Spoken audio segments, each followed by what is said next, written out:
le président de la République a profité des 3 et 4 avril pour se livrer à une opération de charme en direction des populations profondément déçues.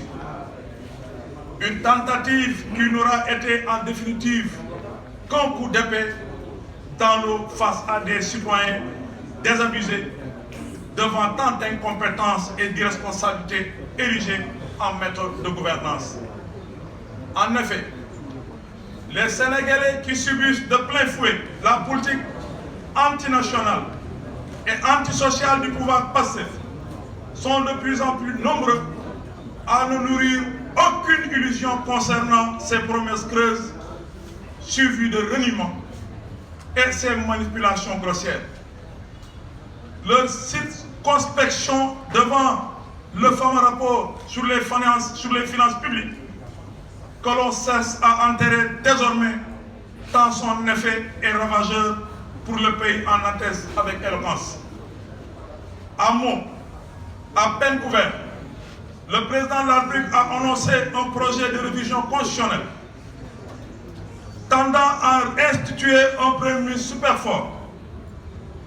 Derrière cette formule se cache une manœuvre claire, instaurer un système où le pouvoir exécutif serait capté par une figure non élue aux grandes dames de la démocratie.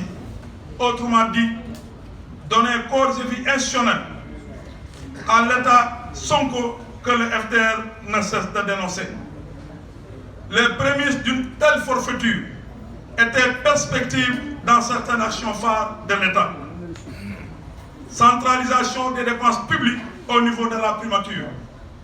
Application au Premier ministre de l'article 254 du Code pénal portant sur l'offense au chef de l'État.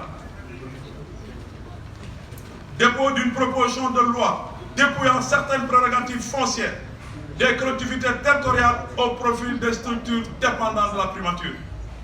Refus du Premier ministre de contresigner un décret de nomination proposé par le président de la République.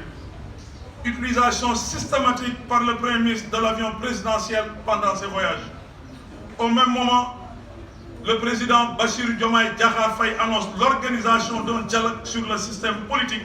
Cette annonce intervient après plusieurs décisions unilatérales prises sans aucune concertation, notamment sur les conditions d'organisation des législatives anticipées et sur les commissions d'inscription sur les listes électorales. Pour rappel, l'FDR n'a cessé de dénoncer ces coups de force et d'exiger la tenue de concertations politiques inclusives et sincères, précisément parce que dans l'histoire de notre pays, le dialogue a souvent permis de renforcer la démocratie et d'apaiser les compétitions électorales. C'est ainsi que le dialogue national, organisé de 2019 à 2023, a permis plusieurs avancées majeures, dont au niveau du fichier électoral, une évaluation du processus électoral, l'élection des maires et des présidents de conseil départemental au suffrage universel direct, l'harmonisation du pourcentage de la répartition des sièges des élections départementales avec les élections municipales, 45% au scrutin de la liste majoritaire et 55% au scrutin de liste proportionnelle. La candidature des responsables politiques dont la condamnation a été contestée et a bénéficié de la grâce présidentielle. L'accord sur la modification de l'article L29 du Code électoral par l'intégration de la limitation dans le temps de l'inéligibilité. L'harmonisation du système de parrainage à l'élection présidentielle, notamment celui du parrainage citoyen et l'accord sur le parrainage des élus.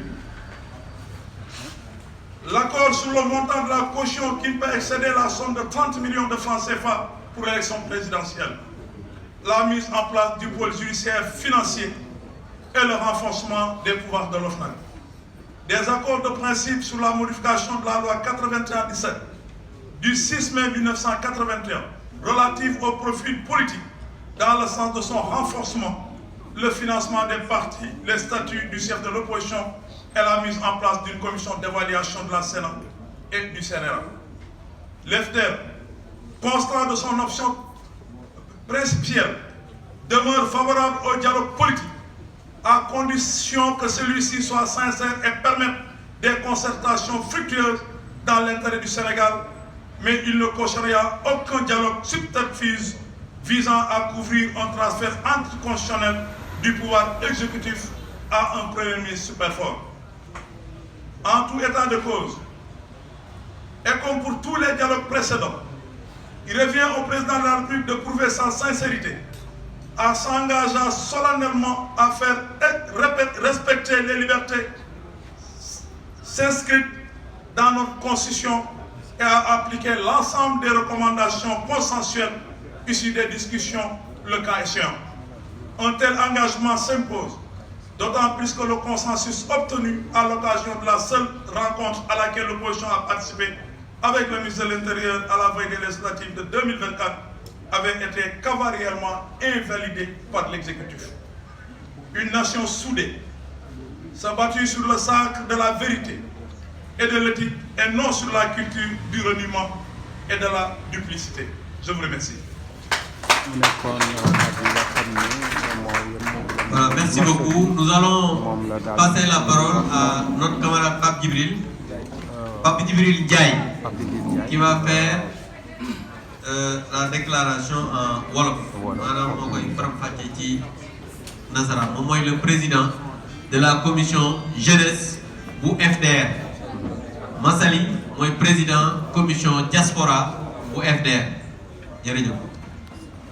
Merci beaucoup, président commission communication honorable Abdou Mbow. Ñu ngi nuyu taskati xibaar tey yi nga xamante ne ñoo teewee waxtaan bi di nuyu itamit képp kuy kilifa ku bokk ci FDR naam FDR bi laata muy tàmbale am na bés yi ñu génn démb ak tey ñaari kilifa yu rëy yoo xam ne Sénégal da leen ñàkk kenn ki di ki nga xam ne tey moo jiite xalifa général Layène dem na FDR di ñaan leeram yokk FDR di ñaan lépp loo xam ni mooy umma islamique bi FDR itam mi ngi ñaan repos sincère pour am ki nga xam ne bi mooy xalifa général des Layènes. FDR itamit mi ngi ci nga xam ne itamit le conseil constitutionnel Mamadou Badio Camara jóge na fi FDR tamit di jàll